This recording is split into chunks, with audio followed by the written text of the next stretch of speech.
empresário Elon Musk disse que o governo Biden financiou a eleição de Lula contra Bolsonaro. Uma frase, uma declaração que Musk fez em um post na rede social X, afirmando que, abre aspas, o Estado profundo dos Estados Unidos interferiu nas eleições brasileiras. Essa foi uma resposta a um questionamento do senador Mike Lee, um debate que iniciou após o Lee compartilhar o conteúdo do perfil La Derecha Diário, um perfil no X que está retido no Brasil por decisão judicial. Esse conteúdo afirma sobre a interferência do governo Biden nas eleições. Eu queria perguntar, começando pelo Jorge Serrão. Serrão, a sua opinião sobre essa questão, essa declaração, essa frase, essa afirmação de Musk de que o governo americano, o Estado profundo, na verdade, né, a burocracia americana, Departamento de Estado, CIA, o próprio USAID, né, interferiram nas eleições brasileiras. O que isso poderia acarretar, na sua opinião? Isso vai acarretar aqui no Brasil uma investigação séria e uma necessidade que tem que ser a nossa prioridade hoje. A gente tem que buscar um aprimoramento, uma melhora concreta do modelo eleitoral para 2026, que a gente está com uma eleição de novo sob ameaça, hein? Não podemos subjugar aí, acreditar, subestimar nunca o poder dos adversários. O PT tem um projeto de eleger em 2026 de 150 a 200 deputados federais. Eles já estão preparando isso é sério, isso não é brincadeira, e para ter um plano desse é porque eles contam com coisas que a gente nem imagina. Quando saiu toda essa revelação do escândalo USAID, ficou claro que houve ali um problema sim, porque se tivemos uma parceria entre a USAID e o Tribunal Superior Eleitoral, e nós constatamos na eleição passada de 2022, uma excessiva interferência do judiciário eleitoral no processo, então essa interferência ocorreu. A questão é se nós vamos, como questionar essa interferência, mas ela ocorreu. A gente tem que criar mecanismos para que isso não se repita. E o nosso sistema eleitoral, a gente tem que brigar claramente, tem que ter contagem pública de voto, tem que partir para uma nova modelagem de escolha, colocar em questionamento a questão do voto proporcional, começar a debater voto distrital. A gente tem que começar, no Brasil, a discutir a melhoria das condições políticas. Toda essa crise que nós tivemos, ela foi gerada, a gente tem que lembrar isso, pelo questionamento do resultado eleitoral. E resultado eleitoral, ele pode ser questionado, mas o modelo que gera esse questionamento é que não deveria acontecer para provocar isso. Então, ou a gente tem eleição constitucionalmente correta, com contagem pública de voto, ou a gente vai continuar no mesmo impasse e no mesmo risco para a eleição 2026. Tem aí a gigantesca perspectiva da direita conservadora fazer uma grande maioria de senadores, mas e se houver sabotagens que a gente não pode imaginar quais seriam, isso pode ser obstaculizado. Então, é hora do debate para melhorar o Brasil e isso tem que ser puxado claramente do Congresso Nacional. A gente fica sempre adiando isso e depois chora o resultado eleitoral perdido. Doutor Marcília, o senhor que é jurista, a lei dos partidos políticos brasileiros proíbe que um partido político receba verba do exterior, que seja financiado ou que responda a ordens de potências estrangeiras. Caso seja comprovado, ainda não há provas sobre isso, ainda não há nada definido, Elon Musk só está falando, está afirmando, mas aguardemos as provas disso. Caso seja comprovado algum tipo de ingerência, algum tipo de colusão entre alguma força política brasileira e potências estrangeiras, ou a USAID, por exemplo, o que poderia acontecer do ponto de vista jurídico no Brasil? As eleições de 22 poderiam ser questionadas? Haveria alguma responsabilização do partido político, da liderança política na pessoa física? O que aconteceria? Olha, Carlos, em último caso, né, se tudo isso... Vamos pensar do pior para o melhor, e tudo é ruim. Né? Então, o pior é a possibilidade que nós tenhamos tido fraude.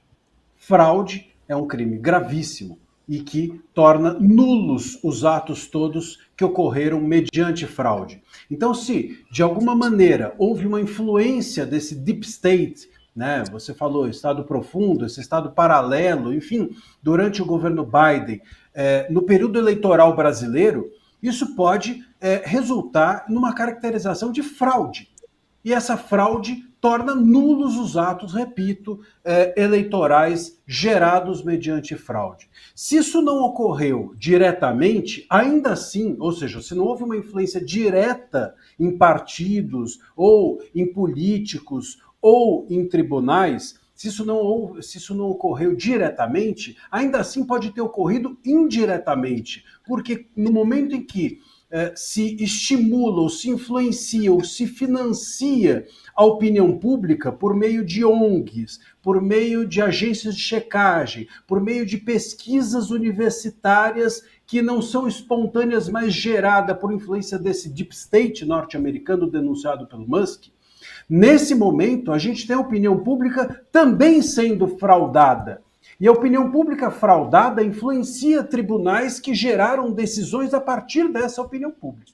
Então, tudo isso é muito grave, porque ou a gente teve uma fraude durante o período eleitoral, quer dizer, se essas denúncias forem confirmadas e comprovadas, então a gente pode ter tido diretamente uma fraude que resulta em nulidade dos atos eleitorais ocorridos, ou a gente pode ter indiretamente essa fraude caracterizada pela influência da opinião pública que motivou essas decisões. Quem aqui não se lembra, por exemplo, durante 2022, que foi o ano mais censório do ponto de vista eleitoral que nós tivemos, quantas decisões não resultaram em censura de conteúdos jornalísticos, não resultaram em censura de perfis de jornalistas, mas perfis de políticos, de partidos também.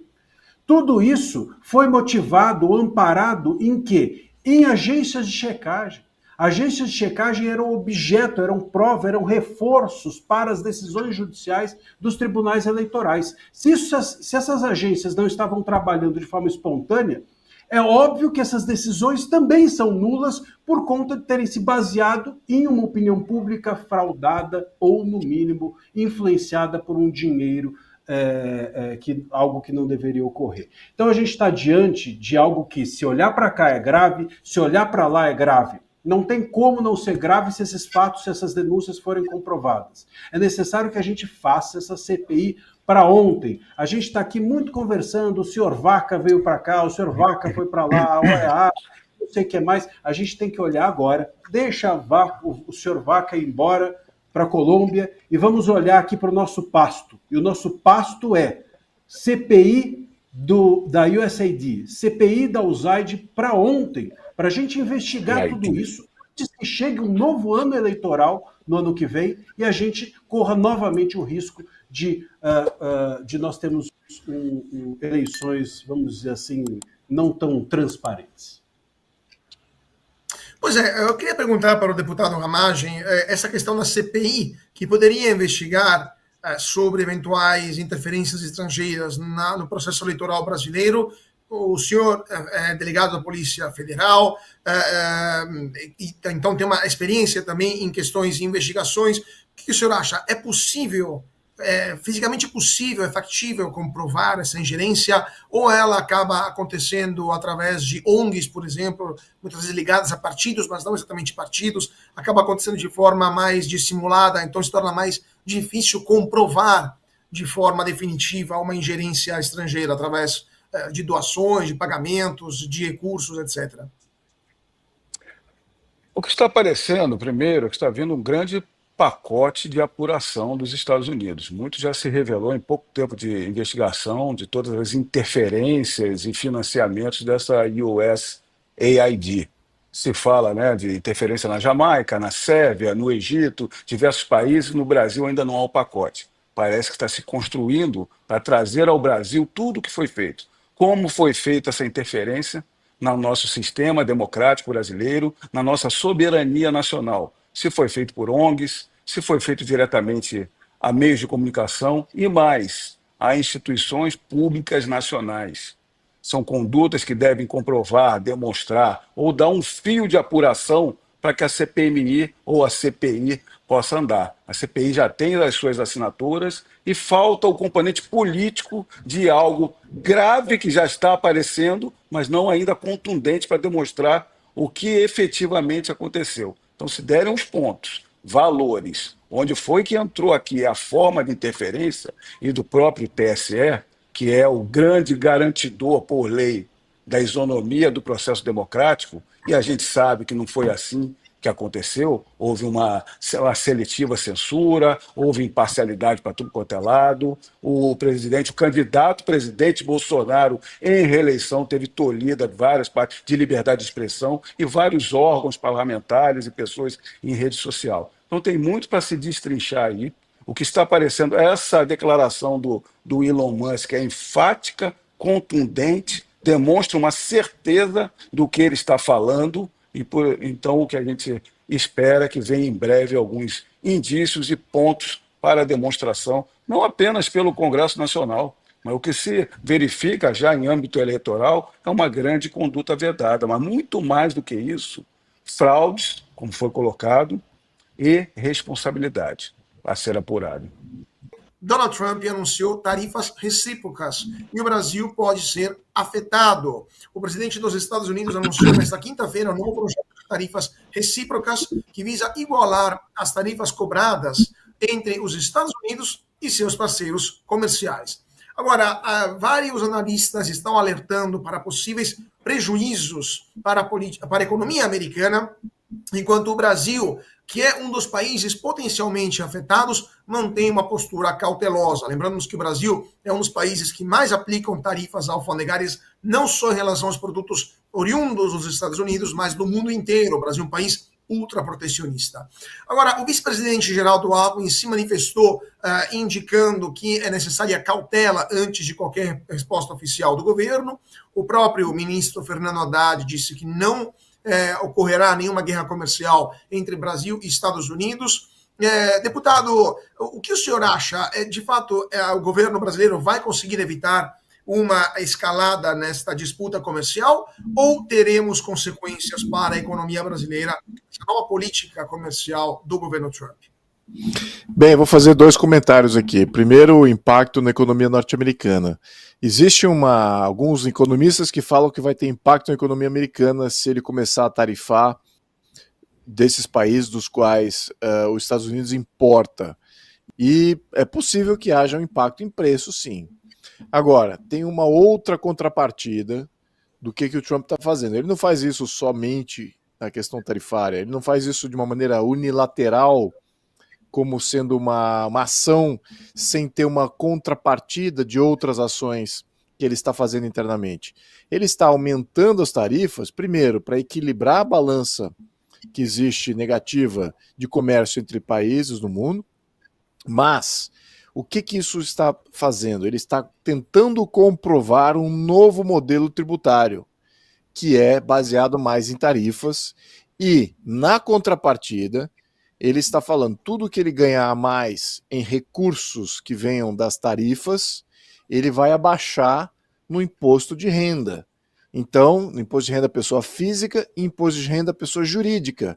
Então, tem alguns economistas que olham a situação tal qual ela existe hoje e só olha a parte unilateral da implementação de tarifa, mas não olham essa contrapartida. E se por acaso houver uma redução bem expressiva no imposto de renda pessoa física e jurídica, sabe o que pode acontecer?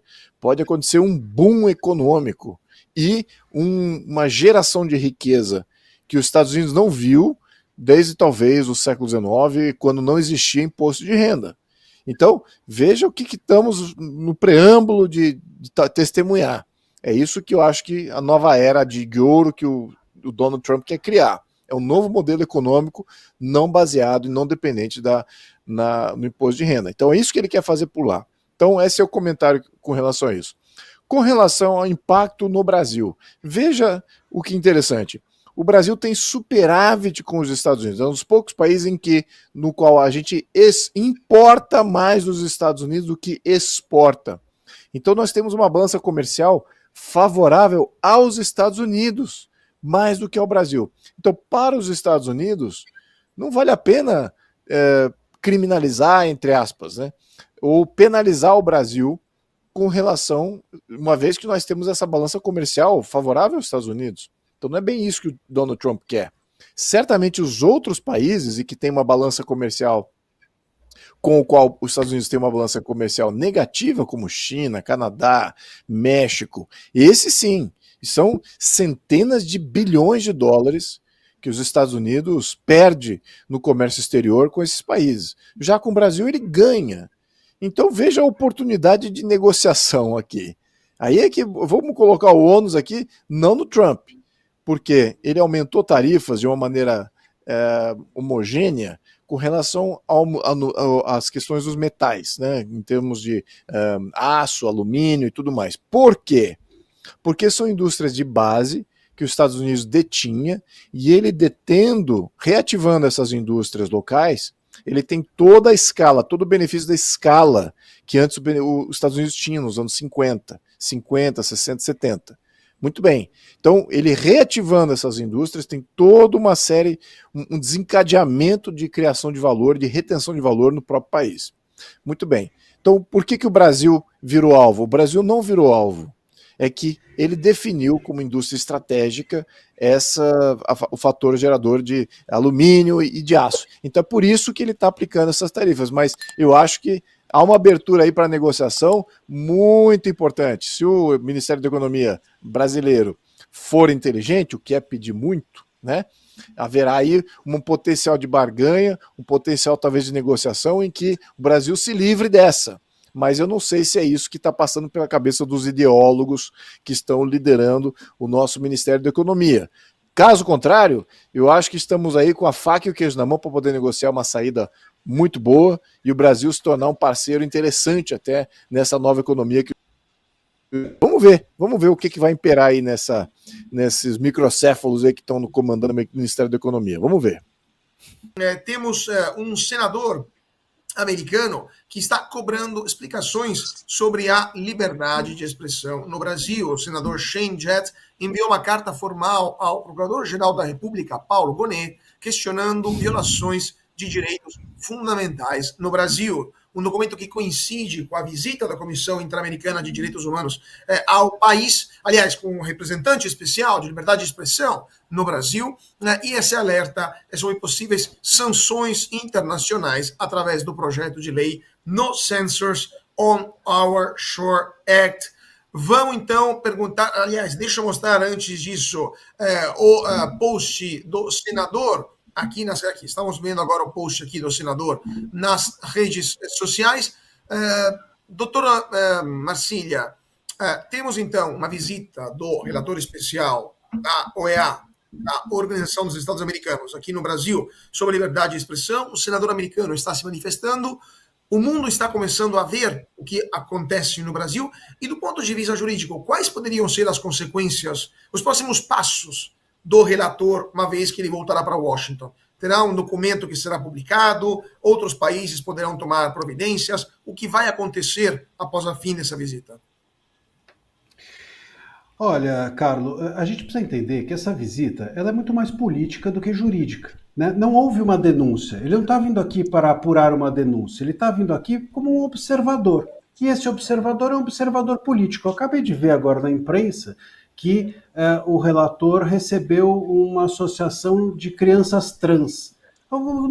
Eu, pelo menos, desconheço que exista alguma criança trans exilada ou censurada no Brasil.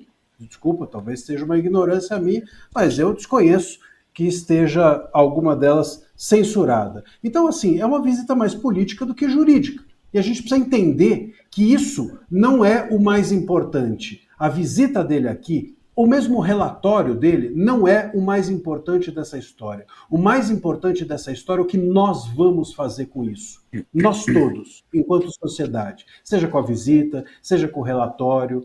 A visibilidade que a partir dessas pessoas que começam a interagir, dessas associações que começam a interagir com o Brasil, o que nós faremos politicamente, por exemplo, no campo legislativo, o que nós faremos jornalisticamente no campo da mídia, o que nós faremos juridicamente no campo do direito é que vai dar o tom de como isso vai ser visibilizado lá fora. Eu tenho dito, se nós politizarmos demais essa vinda dele aqui, com discursos inflamados e etc., ele vai levar para lá que a censura no Brasil é uma questão política, quer dizer, e não uma questão jurídica. Se nós não entendemos que esse passo da visita e do relatório não podem ser os únicos a nos preocupar, isso vai para a gaveta, provavelmente, lá dele e sei lá quantos anos virá depois. Porque esse relatório, depois que for feito, depois que essa visita for feita, vai haver um relatório que pode demorar anos para vir à luz. Nada obriga que ele entregue em tantos dias ou em tantos meses. Depois desse relatório, ainda haveria uma possível denúncia. Depois dessa denúncia, haveria todo um procedimento que, em tese, poderia um dia resultar num julgamento, que esse julgamento, no final, poderia ou não ser acolhido. Sabe por quem? Adivinha? Pelo STF. Então, a gente precisa entender que na mesa aqui, ninguém vai resolver, na nossa terra aqui, ninguém vai resolver o nosso problema. No nosso pasto, não é o senhor Vaca que vai resolver a questão. Somos nós. Nós é que precisamos nos utilizar dessas organizações que começam a se interessar por nós, desses senadores norte-americanos que começam a fazer requisições. Nesse início de visibilização que a censura no Brasil está começando a ter, nós precisamos agir ativamente, não ficar esperando que façam por nós. Nós precisamos atuar e fazer por onde esses mecanismos todos terem algum tipo de efeito. E não vai ser o efeito da OEA ou da Corte Interamericana punir o Brasil ou coisa que o valha. Não vai ser por aí. O que vai acontecer, se acontecer, é que para o Trump, para o governo Trump, a liberdade de expressão no Brasil ser cerceada, cerceia também as redes sociais, que são um guarda-chuva de negócio importantíssimo. E é isso, é do ponto de vista econômico que a liberdade de expressão pega no calcanhar de Aquiles dos norte-americanos. E é por aí também que a gente tem que saber agir, mostrar o quanto que a economia da América Latina depende do Brasil, e o quanto que a economia do Brasil depende das redes, e o quanto que isso está sendo prejudicado, o quanto que a liberdade de expressão prejudica a liberdade econômica, a livre iniciativa, e assim por diante. É por aí que a gente precisa caminhar para visibilizar o Brasil como um case de censura a ser rechaçado pelo mundo civilizado. Creio que esse passo ainda é inicial. Vamos ver o que nós vamos fazer com a visita da OEA, e não o que a OEA vai fazer com a visita. Pois é, eu queria perguntar para o deputado Luiz Felipe Hernandes Bragança, até tem várias perguntas vindo aqui do nosso público. Qual a opinião do senhor sobre o efeito dessa visita? O senhor foi membro da comissão da Câmara, a Comissão de Relações Internacionais da Câmara. O governo brasileiro convidou o representante especial da OEA aqui para fazer essa visita. Por que, na sua opinião, fez isso?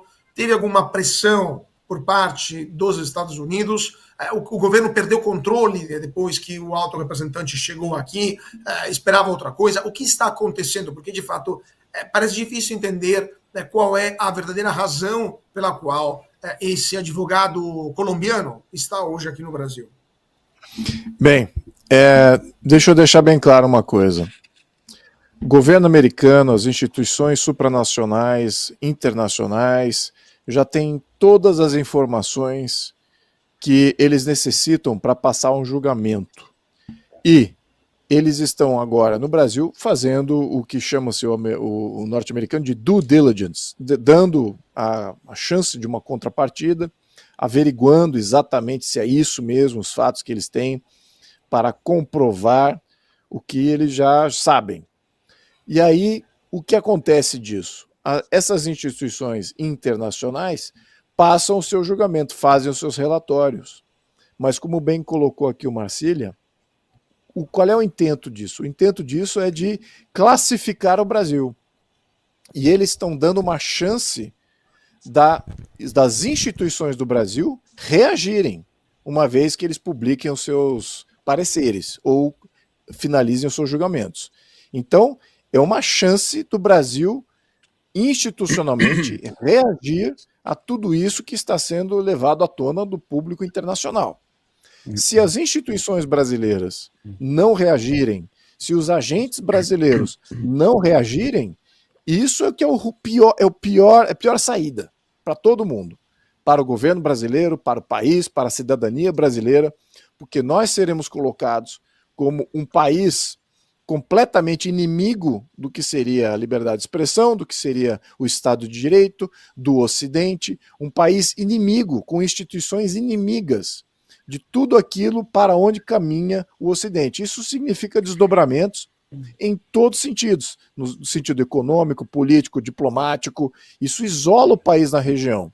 Né? Lembrando aqui que a região praticamente é dominada pelos Estados Unidos em termos econômicos, influência política, bélica, e ficaremos como um país isolado.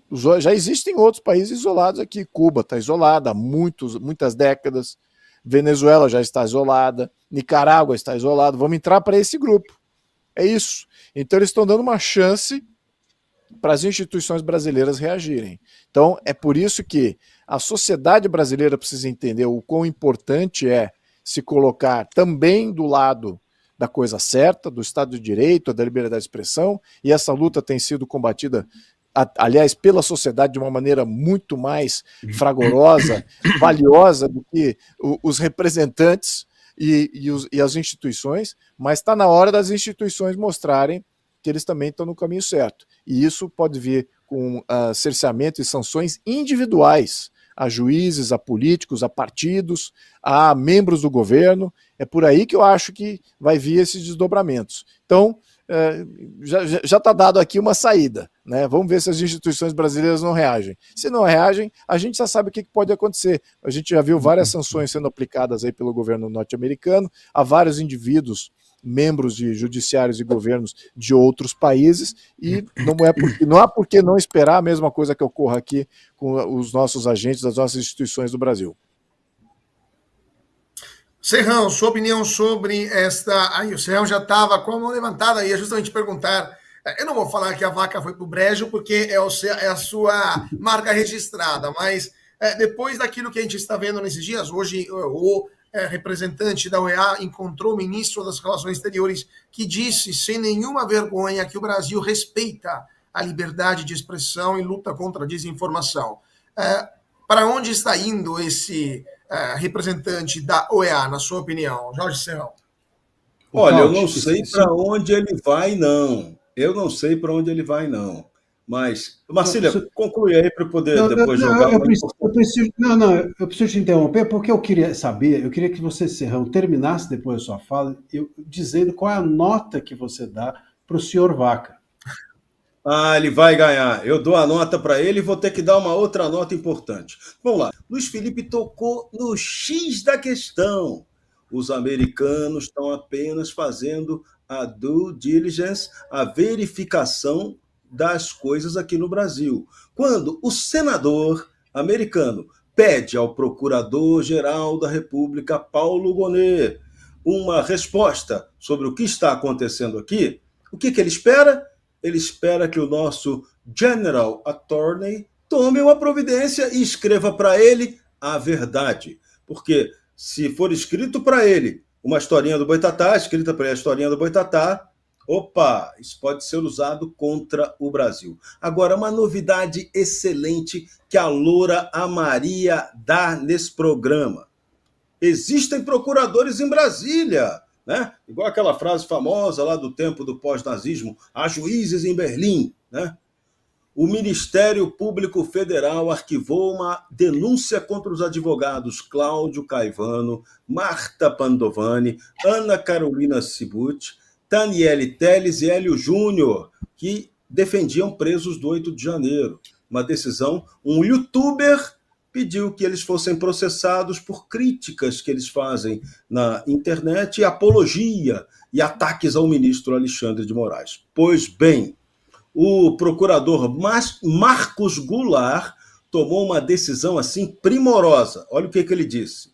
Na temática da liberdade de expressão, deve o Estado evitar ao máximo a tutela do direito penal sob pena de ferir um dos princípios basilares do regime democrático a pretexto de dar-lhe proteção.